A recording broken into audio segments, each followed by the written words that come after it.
सबसे बड़ा अपडेट यह है कि छठवां चरण लोकसभा चुनाव 2024 का बस कुछ घंटे बाद 8 राज्य, जिसमें से 7 राज्य और एक केंद्र शासित प्रदेश है, 58 सीटें कुल मिलाकर और 889 उम्मीदवारों की किस्मत ईवीएम में दर्ज होगी। और इनमें सबसे ज्यादा 223 प्रत्याशी हरियाणा में है, क्योंकि हरियाणा की सभी 10 सीटों पर भी कल वोटिंग संपन्न हो जाएगी। सबसे कम प्रत्याशी 20 जम्मू कश्मीर में है। हरियाणा और दिल्ली की सभी सीटों पर वोटिंग होगी, दिल्ली की 7 और हरियाणा की 10।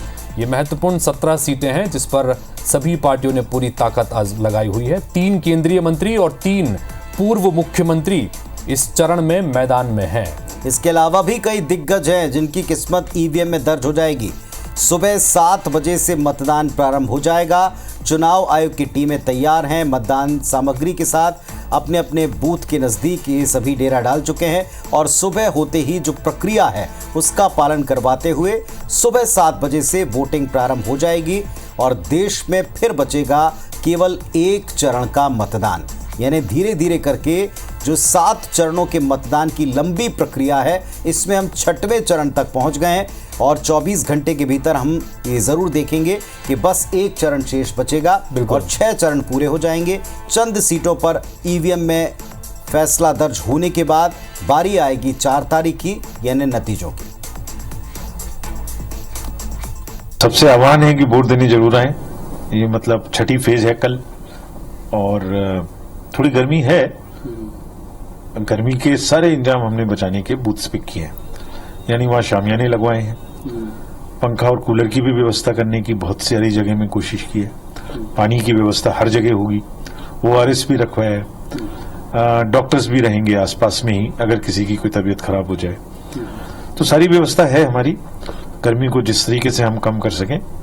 और सबसे बहुत ज्यादा गुजारिश है, रिक्वेस्ट है कि इस महोत्सव में बढ़ चढ़ के भाग लें।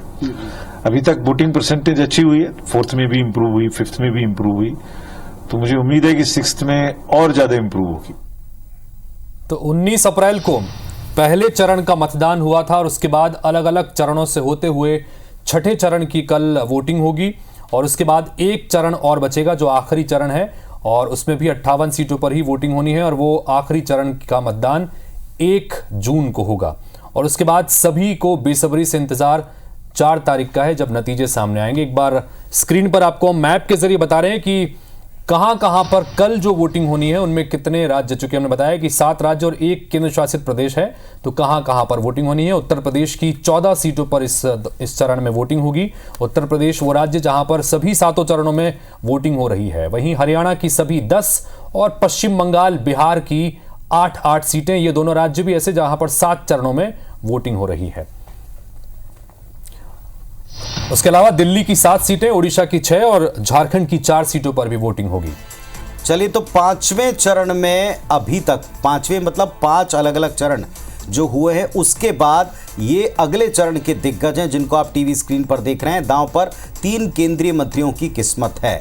6वें चरण में दांव पर ये जो 3 मंत्री हैं, इसमें धर्मेंद्र प्रधान हैं, संबलपुर सीट पर ये चुनाव लड़ रहे हैं। इनके सामने बीजेडी के प्रणव प्रकाश दास हैं। इसके अलावा कृष्णपाल सिंह गुर्जर, एक और केंद्रीय मंत्री, फरीदाबाद सीट से ताल ठोकी है और सामने हैं कांग्रेस के चौधरी महेंद्र प्रताप सिंह। इसके अलावा राव इंद्रजीत सिंह गुरुग्राम सीट के ऊपर हैं और इन्हें कांग्रेस की तरफ से राज बब्बर की चुनौती का सामना करना होगा। तो ये देखें आप, 3 केंद्रीय मंत्री हैं जिनकी किस्मत दांव पर है। बिल्कुल। और इसके अलावा 3 पूर्व मुख्यमंत्री की किस्मत भी इस बार इस चरण में दांव पर लगी है, जिसमें पहला नाम है महबूबा मुफ्ती का। जम्मू कश्मीर की मुख्यमंत्री रह चुकी हैं। अनंतनाग सीट से PDP की तरफ से मैदान में है। इनके सामने नेशनल कॉन्फ्रेंस ने मियां अल्ताफ को उतारा है। और जो दूसरे मुख्यमंत्री हैं, पूर्व मुख्यमंत्री, उसमें मनोहर लाल खट्टर हैं जो करनाल सीट से मैदान में है।